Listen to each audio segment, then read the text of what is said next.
Baik, Assalamualaikum warahmatullahi wabarakatuh. Selamat siang teman-teman dan Bapak dosen. Kami dari kelompok 2 akan membahas kasus fraud yang terjadi pada PT Kimia Farma tahun 2001.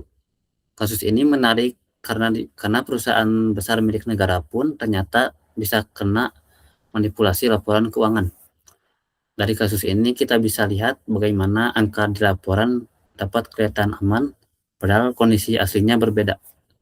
Sebelum lanjut ke materinya, saya perkenalkan dulu anggota kelompok kami. Saya Radin Nizar Basari, lalu ada Fadlan Rafiki Supardi, Samuel Pranata Malau, dan Serial Kori Salsabila. Setelah ini saya akan lanjut ke latar belakang kasusnya.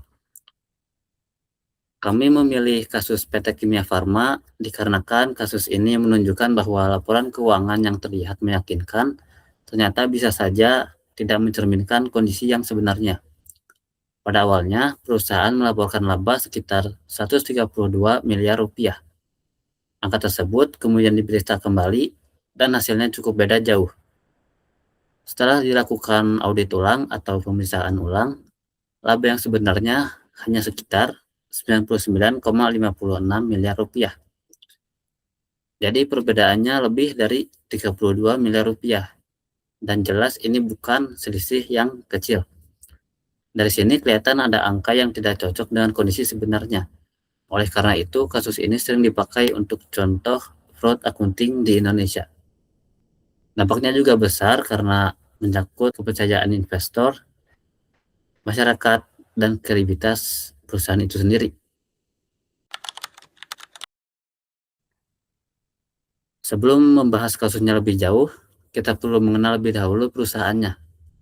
Jadi PT Kimia Farma sebenarnya merupakan perusahaan farmasi milik pemerintah atau yang disebut BUMN.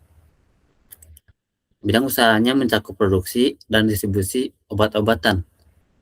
Nama Kimia Farma sudah cukup dikenal karena produknya sudah cukup banyak digunakan oleh masyarakat Indonesia.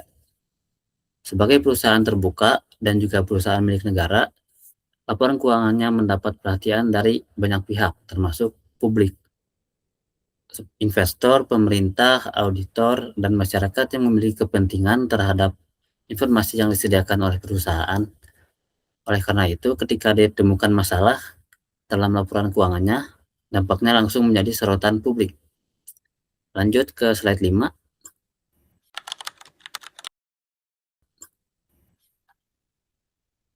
Baik, sekarang kita masuk ke kronologi kasusnya.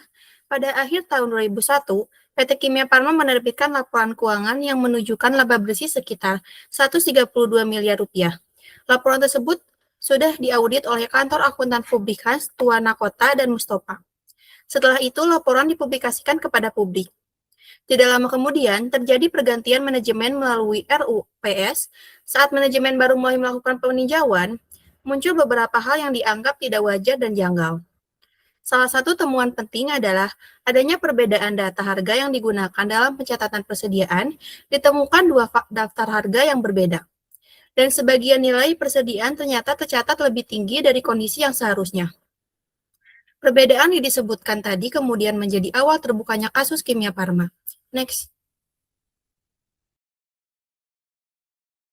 Setelah itu kasusnya diperiksa lebih lanjut. BPPAM turun tangan dan meminta audit ulang. Pemeriksaan difokuskan ke beberapa unit yang dianggap paling rawan, terutama persediaan dan penjualan. Hasil audit ulang kemudian mengubah angka laba yang sudah diumumkan sebelumnya. Laba yang sebelumnya sekitar 132 miliar rupiah turun jadi sekitar 99,56 miliar rupiah. Dari sini jelas kalau masalahnya bukan selisih kecil, angkanya cukup besar untuk menunjukkan ada kesalahan serius dalam laporan. Akan dilanjutkan oleh teman saya.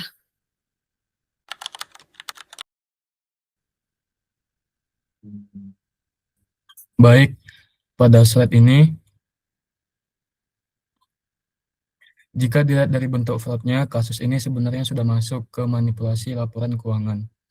Ada penjualan yang dicatat lebih tinggi dari kondisi sebenarnya, dan juga ada persediaan yang nilainya dibuat lebih besar dari yang ada di gudang. Dua hal barusan membuat aset dan laba perusahaan kelihatan lebih bagus dari kenyataan. Jadi yang kelihatan di laporan adalah perusahaan tampak punya aset dan laba yang lebih besar, padahal kondisi aslinya tidak seperti itu. Hal tersebut yang membuat kasus ini masuk kategori fraud laporan keuangan, bukan cuma salah hitung biasa. Next.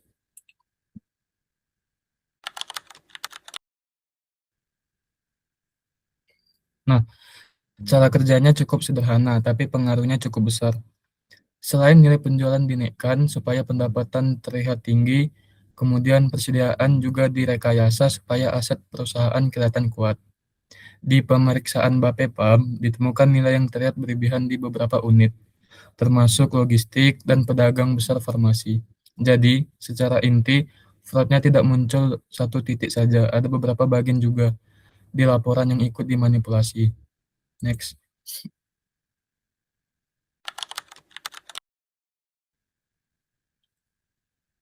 Nah, kalau dianalisis pakai fraud triangle, ada 3 hal yang terlihat.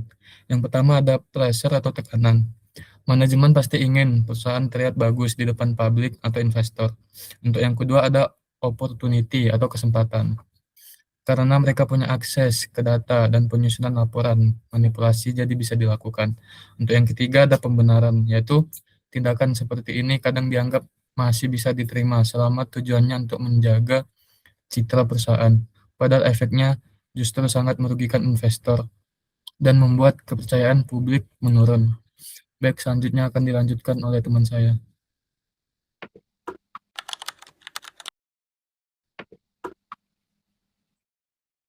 Dampak dari kasus Kimia Farma cukup besar dan dirasakan oleh banyak pihak.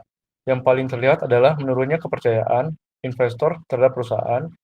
Investor tentu mengharapkan laporan keuangan yang akurat sebagai dasar dalam mengambil keputusan investasi. Ketika diketahui ada manipulasi, kepercayaan tersebut langsung berkurang. Selain itu, nama baik perusahaan juga ikut tercoreng karena kasus ini mendapat perhatian luas dari publik. Pemegang saham juga mengalami kerugian karena keputusan yang mereka ambil didasarkan pada informasi yang tidak sesuai dengan kondisi sebenarnya. Dari sisi regulator, kasus ini memicu pemeriksaan lebih lanjut dan pemberian sanksi kepada pihak yang terlibat.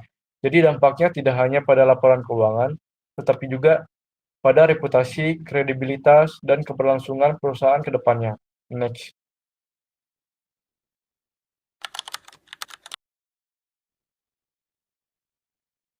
Agar kasus seperti ini tidak terulang, perusahaan harus memiliki sistem pengendalian internal yang kuat. Setiap transaksi dan penyusunan laporan keuangan perlu diawasi dengan baik agar kesalahan maupun manipulasi dapat dicegah sejak awal.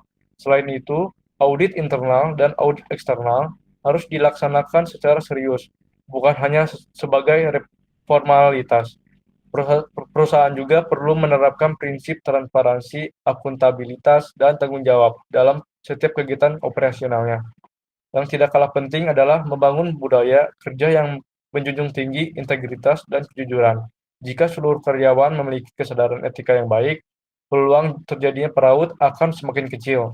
Sistem pelaporan pelanggaran dan whistleblowing juga perlu disediakan agar setiap kejanggalan dapat segera dilaporkan dan ditindaklanjuti.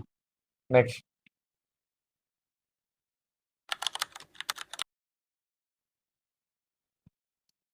Kesimpulannya, kasus PT Kimia Farma menunjukkan bahwa manipulasi laporan keuangan dapat menimbulkan dampak yang sangat serius. Tidak hanya merugikan perusahaan, tetapi juga investor, regulator, dan masyarakat yang menggunakan informasi tersebut. Kasus ini menjadi pengingat bahwa laporan keuangan harus disusun secara jujur dan sesuai dengan kondisi yang sebenarnya. Transparansi, pengendalian internal yang baik, serta penerapan tata kelola perusahaan yang baik menjadi faktor yang penting untuk mencegah terjadinya fraud. Dengan adanya kasus ini, kita dapat memahami bahwa kepercayaan publik merupakan aset yang sangat berharga dan harus dijaga oleh setiap perusahaan. Next. Dari kasus Kimia Farma, ada beberapa pelajaran yang penting yang dapat kita ambil. Yang pertama, laporan keuangan tidak boleh langsung dianggap benar tanpa adanya proses pengawasan dan pemeriksaan yang memadai. Yang kedua, perusahaan harus memiliki sistem pengawasan yang efektif agar kesalahan maupun manipulasi dapat dideteksi oleh cepat. Yang ketiga, auditor memiliki peran yang sangat penting dalam memastikan bahwa laporan keuangan telah disajikan secara wajar dan dapat dipercaya. Pada akhirnya, kasus ini mengajarkan bahwa kejujuran, integritas, dan profesionalisme merupakan hal yang sangat penting dalam dunia akuntansi. Dengan menjaga nilai-nilai tersebut, perusahaan dapat membangun kepercayaan dan menjaga keberlangsungan usahanya dalam jangka panjang. Sekian presentasi dari kami. Terima kasih atas perhatiannya. Dapat pustaka yang kami cantumkan di slide terakhir. Wassalamualaikum warahmatullahi wabarakatuh.